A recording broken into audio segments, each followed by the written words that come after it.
tried to think about what to do next. And I started thinking about the Oscars. And one of my favorite movies of all time was just at the Oscars, and that would be Jojo Rabbit. And now I thought about this. We didn't really have an Oscar this year. Yeah, we're going to have one, but there's not a really good category for all these movies. So I started thinking about it, and Jojo Rabbit was one of those movies. Was one of the last movies to be in the Oscars, and I want to say it's probably. I think it's almost number one or number two in my favorite movies of all time. Jojo Rabbit just does so many things that are great. So, in case you don't know too much about this story, it's about a boy in Nazi Germany who has an imaginary friend who is Adolf Hitler. And this movie is not just a comedy. When I first saw the trailer for this movie, I couldn't wait to watch it because it had almost this what's that director's name? Hold up. I gotta look this up. I'm gonna pause it and come right back. Oh no, I don't need to. Wes Anderson. Wes Anderson. This movie has a Wes Anderson feel. And I thought this movie was gonna be a little more slapstick comedy with a little twist of Wes Anderson. And with that, it is so much more. It's got drama. It's got comedy. It's got sadness. It's got everything in it. It is without a doubt one of the best movies ever. And for any of you who do not know too much about me, I am not a big fan of Sam Rockwell. I have never seen Sam Rockwell in a movie that I really liked.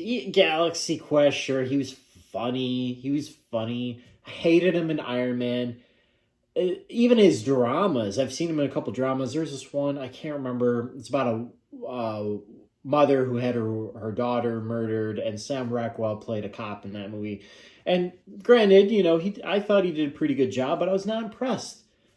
Jojo Rabbit, I'm impressed. And actually, probably one of my favorite scenes is at the end of the movie with Sam Rockwell.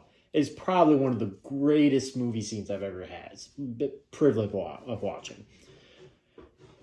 The boy who plays JoJo, he pretty much led half this movie on his own. Now, granted, Taika Waititi, who is the director of this movie, he played Hitler in this. So, granted, he had a lot of help in this movie to work off from him. But about half of this movie is this kid all on his own facial expressions. There's something my brothers and I always say, show, don't tell. Every movie needs to do that. Every movie needs to show, don't tell. I get so sick of movies that explain what's going on when all you have to do is just show it. And that's what most of this movie is they just show the hardship that these Jews go through. And there's only like two Jews in this entire... No, actually I lied. There's only one Jew in this entire movie. And that is the little girl who... Well, not really little girl. She's more like 15 or 16 in the movie. Anyway, JoJo's mother is hiding her in the wall. And JoJo doesn't know about it until he comes across her. He's going through his sister's room and he finds this nook in the wall and discovers this girl. So they both come up with a deal. JoJo knows he can't tell the Nazis about her because if he does, then the Nazis are going to come after JoJo's mother and possibly him. And basically they come to this mutual agreement where JoJo and her don't let JoJo's mother know, and they try and just kind of keep away. But there is an alternative also to this motive. JoJo is secretly trying to figure out as much as he can about these Jews and their secret powers that they have. So she has to reveal all the Jews' secrets on where they hide their horns and how do they sleep upside down. And that's basically how they come to this agreement.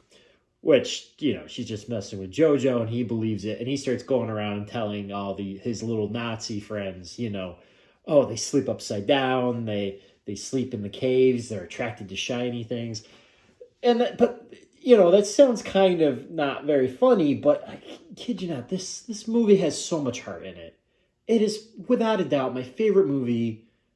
Yeah, it's without a doubt one of my favorite movies. There's just so much great about this. Taika Waititi directing, producing, and starring in it. Now, there is one warning I would like to disclaim. This movie is PG-13, yes, but nowadays, you're allowed to say one F-bomb in the movies. Now, that might turn some people away, but this F-bomb is probably one of the most satisfying F-bombs I've ever heard. It's near the end of the movie, and it's not a big deal. I just love this movie so much. And I urge you all to please just go out. And I don't want to go into any details about it because I just don't want to spoil it. Everything about this movie is great. I urge you, go watch JoJo Rabbit. You will not be disappointed. There's so many great things about this movie, and is without a doubt, I think it should have won Best Picture. I can't remember if it did. I think it won Best Screenplay is what it won, but I think it deserved to win Best Picture. It is probably without a doubt one of my favorite movies of all time. So please let me know what you think of this movie. And I'm pretty sure Godzilla vs. Kong's coming out this week, so I'll try and do that video. Please let me know what you think of Jojo Rabbit. Anyway, you boys have all been issued with your Deutsches Jungvolk daggers. These are very special and expensive weapons. You should never be without them. And don't try to stab each other. No stabbing! No stabbing.